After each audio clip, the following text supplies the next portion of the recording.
أشرقت نفسي بنور من فؤادي حينما رددت يا رب العباد. Bismillah wassalatu wassalamu ala Rasulillah sallallahu alaihi wasallam. Untuk saudara-saudaraku yang telah berpulang,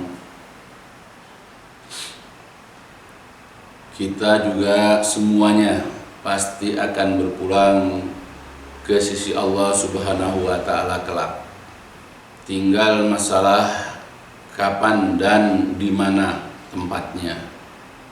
Tidak ada seorang pun yang mengerti, tidak ada seorang pun yang tahu kapan dan di mana dia akan menemui ajalnya dan bila dia akan habis akhir kehidupannya. Tapi yang penting semua akan berpulang menyusul saudara-saudaraku yang telah berpulang terlebih dahulu. Hal ini adalah merupakan ketetapan dari Allah Subhanahu wa Ta'ala. Sebagaimana di dalam banyak ayat Allah Subhanahu wa Ta'ala pernah berfirman, A'udzubillahi minasyaitonirrajim. Kullu nafsin dha'iqatul maut. Setiap yang berjiwa, setiap yang bernyawa, setiap yang bernafas pasti akan merasakan yang namanya kematian. Tidak ada seseorang pun yang dapat hidup kekal. Dari sejak dia diciptakan, sejak dia lahir, kemudian hidup sepanjang masa sampai hari kiamat. Tidak ada seorang pun. Ya, benda-benda mati pun, benda-benda yang tidak bernyawa pun, ya banyak kita jumpai mereka hancur. Rumah-rumah yang megah setelah sekian tahun dibangun, maka rumah-rumah pun akan keropos dan hancur, dimakan oleh waktu. Apalagi kita yang bernyawa, yang tumbuh berkembang, kemudian mengalami hal-hal yang dialami juga oleh orang-orang lain. Maka saudara-saudaraku yang telah berpulang, maka kelak kami pun akan berpulang menyusul saudara-saudaraku seluruhnya. Saudara-saudaraku yang telah berpulang, bersyukurlah jikalau saudara-saudara semasa hidup telah berusaha dan maksimal untuk beramal, mengerjakan apa-apa yang diperintahkan oleh Allah Subhanahu wa Ta'ala di dalam ayat-ayat Al-Quran atau yang telah dicontohkan oleh Rasulullah Sallallahu Alaihi Wasallam di dalam hadis-hadisnya yang sahih.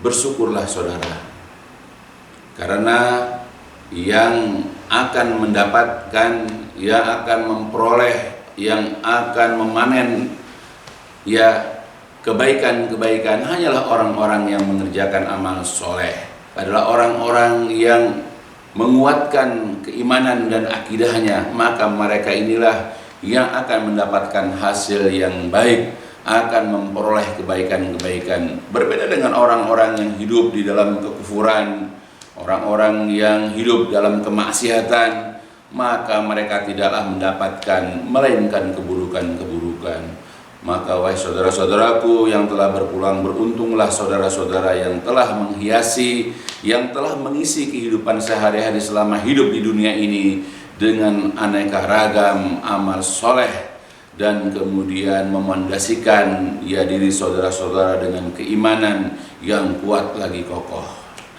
Bersyukurlah saudara-saudaraku yang telah berpulang, ketika masa hidup saudara-saudaraku di dunia ini adalah dengan mengisi waktu dalam kondisi menuntut ilmu, menghabiskan waktu, bahkan mungkin ya memperbanyak waktu untuk menuntut ilmu, menyempatkan untuk membaca Al-Quran, mempelajari ilmu agama, apakah dengan menghadiri kajian-kajian atau bahkan memang mengkhususkan diri untuk belajar di sekolah-sekolah yang sifatnya tertentu.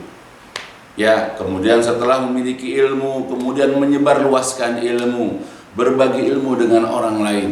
Maka bersyukurlah saudara-saudaraku jika Anda semasa hidupnya seperti itu.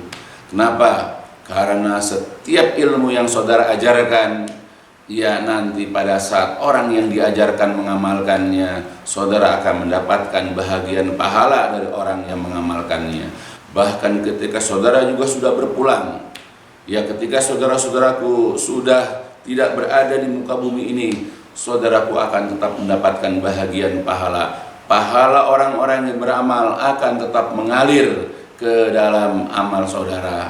Maka bersyukurlah jika semasa hidup saudara senantiasa menuntut ilmu agama dan kemudian mengajarkan, menyebarluaskan kepada orang-orang yang memang membutuhkan ilmu tersebut. Berbahagialah saudara-saudara jikalau semasa hidup ya saudara-saudaraku mengorbankan sebahagian dari apa yang saudara miliki dari harta-harta yang selama ini dikumpulkan. Apakah harta itu dimanfaatkan untuk keperluan orang lain atau untuk keperluan keluarga? Menginfakkan, membelanjakan itu untuk perkara-perkara yang memang dianjurkan. Apalagi jika saudara mengeluarkan harta itu untuk kepentingan masyarakat. Misalnya satu daerah masyarakat itu ada yang mengalami kesulitan air karena di daerah tandus misalnya. Kemudian dengan harta saudara, ya kemudian ada sungai di situ, kemudian air dialirkan dari sungai tersebut, ya kemudian dialirkan kepada warga yang membutuhkannya. Bahkan untuk tempat-tempat ibadah semisal masjid, musola dan yang lain-lainnya.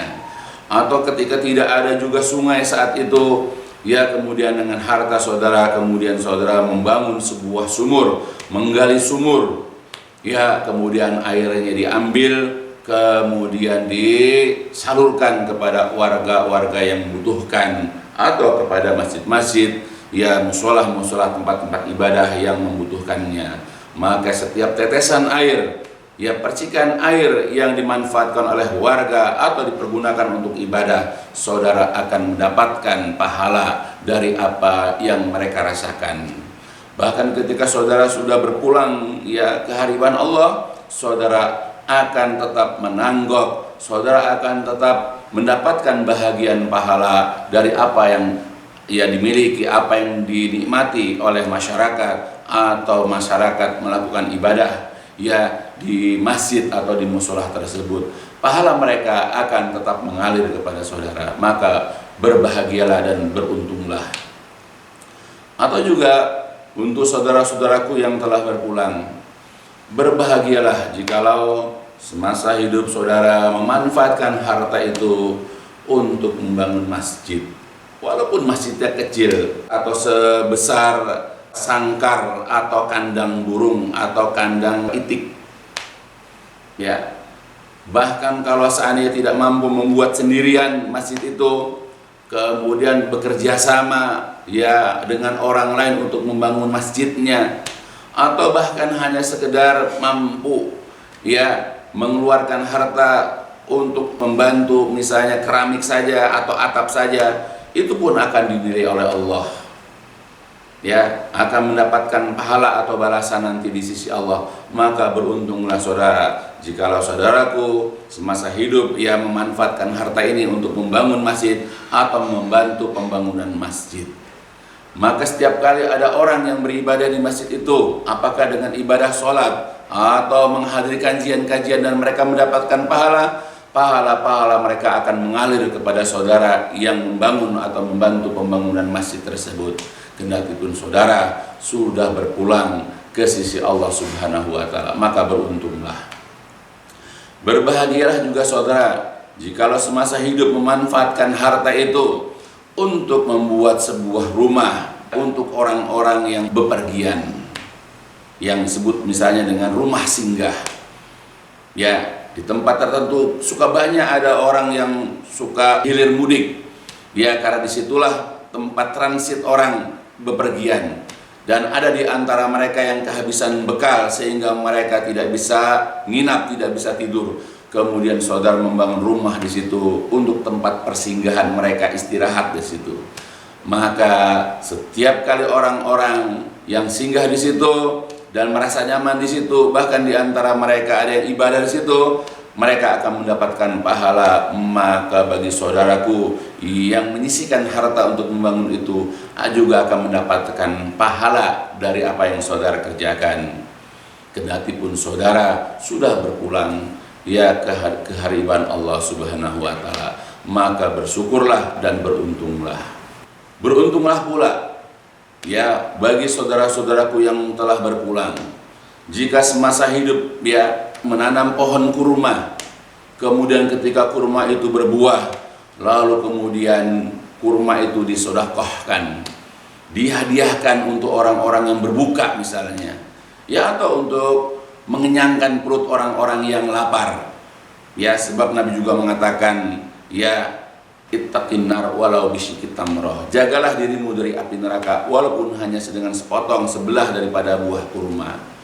Maka ketika dengan buah itu kita sedekahkan, kita beri bantuan kepada orang-orang yang membutuhkan karena laparnya mereka atau karena mereka ingin berbuka, maka kita akan mendapatkan pahala. Bahkan ketika saudara-saudara juga sudah berpulang dan pohon itu masih berbuah dan dimanfaatkan oleh orang banyak, maka saudara tetap akan mendapatkan bahagian pahala dari apa yang saudara tanam dari pohon korma itu. Bahkan bukan hanya pohon korma, setiap pohon yang berfaedah, yang dimakan oleh manusia, bahkan dimakan oleh hewan pun, saudara akan mendapatkan pahala sedekah dari pohon tersebut. Maka bersyukurlah, beruntunglah saudara jikalau sempat menanam pohon yang berfaedah, apakah dimakan buahnya atau menjadi tempat berteduh, atau bahkan menjadi tempat bersarangnya binatang-binatang seperti burung yang mereka merasa nyaman di pohon tersebut, maka saudara akan mendapatkan pahala selama pohon itu mendatangkan hasil atau mendatangkan faedah. Maka bersyukurlah dan beruntunglah. Bagi saudara-saudaraku yang telah berpulang, bersyukurlah, berbahagialah jika masa hidup saudara, jika memiliki anak, putra ataupun putri, kemudian saudara mendidiknya, membimbingnya, memerintah dengan amal-amal yang ma'ruf, melarang dari yang mungkar, mengajak belajar agama, mengajarkan membaca surat-surat Al-Fatihah misalnya dan yang lain-lainnya. Kemudian ketika mereka sudah menjadi seorang anak yang soleh, kemudian dari hasil didikan saudara, maka saudara akan mendapatkan pahala dari apa yang saudara ajarkan kepada anak-anak saudara tersebut. Apalagi dengan didikan saudara, anak-anak senantiasa mendoakan kebaikan, memohonkan ampun, memohonkan rahmat untuk saudara, maka pasti doa anak yang soleh itu akan sampai untuk saudaraku. Bahkan ketika saudaraku sudah berpulang kehadiran Allah Subhanahu wa taala, maka beruntunglah, berbahagialah jikalau saudara memiliki anak-anak yang soleh dan solehah. Jadi beruntunglah, karena tidak ada yang membahagiakan bagi seorang ayah atau seorang ibu selain daripada memiliki anak-anak yang soleh dan solehah. Beruntunglah pula bagi saudara-saudaraku, bagi sahabat-sahabatku yang telah berpulang, jika semasa hidup menyempatkan diri dengan apa yang dimiliki dari harta untuk memberi puluhan bahkan ratusan mushaf Al-Quran, lalu kemudian menghibahkannya, mewakafkannya ke masjid-masjid, pesantren-pesantren, lembaga-lembaga pendidikan. Maka ketika orang-orang membaca mushaf Al-Quran yang saudara-saudara wakafkan atau hibahkan, maka orang-orang yang membaca itu akan mendapatkan pahala, dan saudara-saudaraku juga akan mendapatkan bahagian pahala dari yang mereka baca. Setiap kali huruf Al-Quran dibaca, maka akan mendapatkan 10 pahala kebaikan. Bagaimana kalau satu ayat atau satu surat, maka orang itu akan mendapatkan pahala dari apa yang dibacanya. Dan saudara-saudaraku pun yang mewakafkan, menghibahkan Al-Quran itu atau mushaf Al-Quran akan mendapatkan bahagian pahala dari apa yang saudara-saudaraku wakafkan tersebut. Bahkan ketika saudara sudah tidak ada di permukaan bumi ini karena sudah berpulang ke hariban Allah Subhanahu wa ta'ala, maka tidak ada yang membahagiakan bagi seseorang ya melainkan adalah ya hasil dari apa yang telah dikerjakan di masa hidupnya. Maka manfaatkanlah apa yang dia miliki di dunia ini untuk ya persiapan dia nanti kelak setelah wafat atau ya berpulang dia ke hariban Allah. Begitupun beruntunglah, bersyukurlah saudara-saudara ya ketika di masa hidup saudara-saudaraku ya menyisihkan sebagian harta lalu menyedekahkan dalam bentuk sedekah jariah kepada orang-orang yang membutuhkannya. Apakah dengan harta supaya dipergunakan untuk berdagang atau diberikan kendaraan untuk mencari nafkah atau apapun itu. Maka ketika orang-orang yang diberikan sedekah jariah itu memanfaatkan sedekah kita untuk mencari nafkah dan memberikan kepada keluarganya, atau bahkan orang itu pun menginfakkan, menyedekahkan hasil dari apa yang kita sedekah jariahkan tersebut, kita akan mendapatkan pahala ya atau bahagian pahala dari apa yang dilakukan oleh orang yang kita sedekahkan tersebut. Bahkan ketika saudara-saudara sudah tidak ada di permukaan bumi ini, ketika saudara-saudara sudah kembali ke hariban Allah, maka saudara tetap akan mendapatkan bahagian pahala dari sedekah jariah saudara, karena semua akan tetap mengalir kepada saudara yang telah menyisihkan harta sebagai bentuk sedekah jariah. Nah, apa yang saya jelaskan di sini ya sebagai pembelajaran, ya sebagai pemberitahuan bahwa kita masih bisa, masih dapat ya memiliki pahala atau ganjaran meskipun kita sudah tidak ada. Maka bersyukurlah saudara-saudara yang semasa hidupnya ya meluangkan waktu, ya menghiasi waktu-waktu ya dengan berbagai macam kebaikan. Di dalam sebuah hadis yang diriwayatkan oleh Anas bin Malik radhiyallahu an, bahwasanya Rasulullah SAW pernah bersabda, sab'un yajri lil 'abdi ajruhunna min ba'di mautihi wa huwa fi qabri. Ada 7 hal, ada 7 perkara yang akan tetap mengalir kepada seorang hamba sesudah ya wafatnya dia. Jadi ada 7 perkara yang tetap akan mengalir pahalanya, ganjarannya bagi seorang hamba ya kendati pun orang itu sudah wafat, sudah meninggal dan berada di alam kuburnya. Apakah ke-7 perkara itu? Yang pertama adalah man 'allama ilman, orang yang mengajarkan ilmu. Ya, tentu ilmu-ilmu yang bermanfaat, ilmu-ilmu yang mengajak orang untuk beribadah kepada Allah, ilmu yang mengajak orang untuk mendapatkan keridhaan dan surganya Allah. Ya, maka beruntunglah ya orang yang selama hidupnya atau ya semasa hidupnya dia sempat mengajarkan ilmu-ilmu yang berfaedah. Ya, setelah dia belajar, ya setelah dia menghabiskan waktu untuk mempelajari ilmu itu, ilmu agama, kemudian dia mengajarkannya, maka ketika wafatnya dia, ilmu-ilmu yang diajarkan itu ya tetap akan mengalir kepada dirinya. Yang kedua adalah au ajron haron, ya atau mengalirkan air sungai, ya dengan sungai yang mengalir air, dia membuat irigasi untuk keperluan warga, apakah untuk apa sehari-harinya MCK ya atau apapun itu, atau untuk keperluan tempat ibadah seperti masjid dan musola. Maka selama orang-orang masyarakat memanfaatkan air yang dialirkan tersebut, dia akan mendapatkan ya pahala meskipun dia sudah berada di alam kuburnya. Kemudian atau hafara bi'ran, ya atau menggali sumur. Kemudian au gorasa nakhlan, menanam sebuah pohon kurma. Au bana masjidan, atau membangun sebuah masjid. Au warasa mushafan, atau mewariskan, menghibahkan, mewakafkan dari mushaf Al-Quran.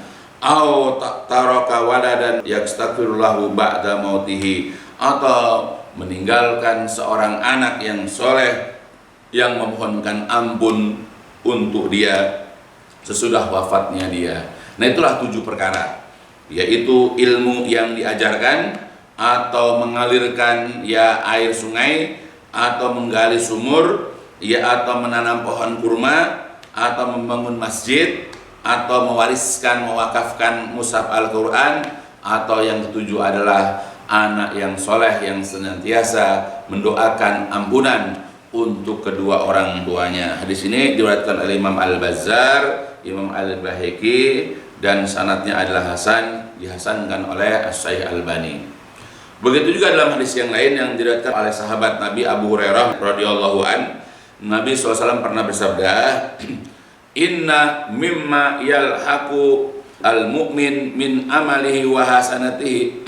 Sesungguhnya sebahagian dari nanti apa-apa yang ditemui, ya, yang dijumpai oleh seorang mukmin min amalihi, dari perbuatannya, wa hasanatihi, dan juga dari kebaikan-kebaikannya, ba'da mautihi, sesudah wafatnya dia.